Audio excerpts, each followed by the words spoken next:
साथियों नमस्कार। साध्य और साधन की श्रेष्ठता को लेकर समाज में सदा से विमर्श होता आ रहा है। सभ्य समाज में इस प्रकार का विमर्श होना स्वाभाविक ही है।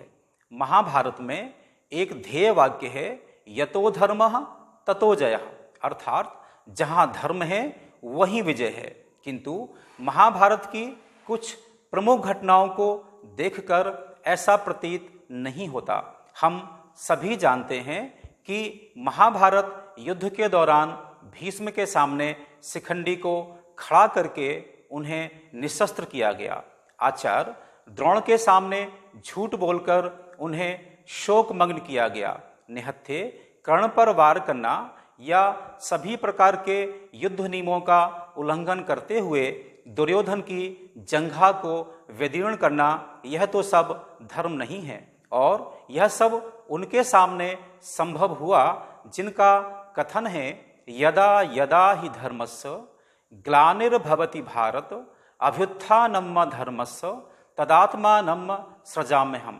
यद्यपि हम सभी जानते हैं कि जो कौरव पक्ष के महान योद्धा थे जिनके मैंने नाम लिए हैं, वे भीष्म हों, द्रोण हों या कर्ण, सभी महान थे। सब अपनी अपनी प्रतिज्ञाओं से बंधे हुए थे। सभी जानते थे कि दुर्योधन का पक्ष ठीक नहीं है, फिर भी वे उसका साथ दे रहे थे।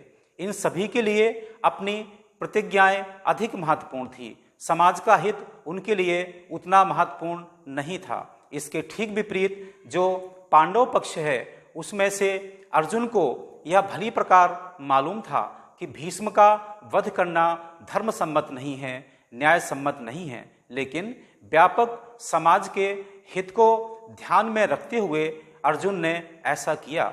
ठीक इसी तरह युधिष्ठिर जानते थे कि उनके एक झूठ से उनके गुरु के प्राणांत हो जाएगा, किंतु यह जानकर भी युधिष्ठिर ने ऐसा किया, क्योंकि पांडव पक्ष के लिए समाज का हित सर्वोपरि था, व्यक्तिगत महत्वाकांक्षा के स्थान पर। किंतु इसके ठीक विपरीत जो कौरव पक्ष में सभी महापुरुष थे, उन सभी के लिए व्यक्तिगत प्रतिज्ञाएं समाज के हित से कहीं ज़्यादा बड़ी थी। इसीलिए हमने उनके पक्ष को धर्म नहीं कहा।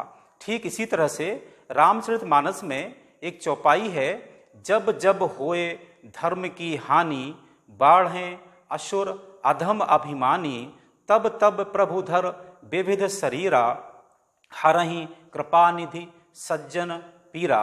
यह होने के बाद भी श्री राम, जिन्हें हम मर्यादा पुरुषोत्तम कहते हैं, उन्होंने बाली का वध छिप करके किया, क्योंकि बाली उस समय अधर्म का प्रतीक था, अन्याय का प्रतीक था।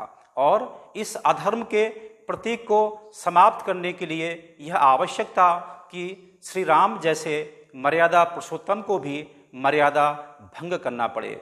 ठीक इसी तरह से आजकल हमारे समाज में विकास दुबे को लेकर भिन्न भिन्न प्रकार के विमर्श हो रहे हैं कि उसका इनकाउंटर सही था या सही नहीं था। यहाँ पर एक बात से प्रायः सभी सहमत हैं कि विकास आतंक का पर्याय था। और यहाँ समझना हम सबको यह बहुत ज़रूरी है कि विकास यदि आतंक का पर्याय था तो विकास का विनाश भी बहुत ज़रूरी था।